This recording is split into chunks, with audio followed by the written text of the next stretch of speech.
Les reconnaît ça par son épine de porc épic dans le nez et sa coiffe. Le chef Papou Mundia Kepanga était à l'école d'Hydro de Saint-Dizier auprès des primaires et des maternelles pour un cours pas comme les autres. Et vous avez raison, c'est bien le drapeau de mon pays. En 2 heures, les élèves ont pu découvrir ses coutumes et le quotidien de sa tribu Wallis en Papouasie-Nouvelle-Guinée. Les enfants, comme vous dans mon village, ne se douchent pas dans des douches. Ils vont se laver dans la rivière. L'objectif de cette matinée est d'éveiller les consciences, de montrer aux enfants les enjeux environnementaux.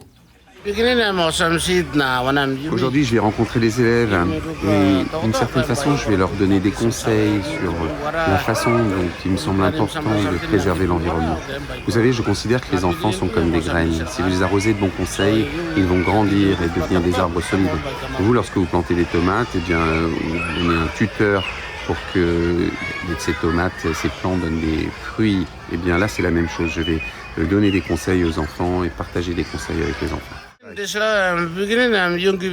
vais leur donner des conseils tout simples. D'abord, je vais leur rappeler qu'il est important de préserver l'environnement. Mais surtout, je vais leur dire de bien écouter leurs parents, bien écouter leurs professeurs, d'être des élèves sérieux, qui prennent soin de la nature, qui ont conscience de l'importance du respect pour les autres et pour la nature. Et pour ne faire plus qu'un avec la nature, les jeunes aidés par le chef Papou ont planté un arbre en plein milieu de leur cours de récréation. Les voilà désormais tous frères et sœurs de la nature dans la tradition Papou.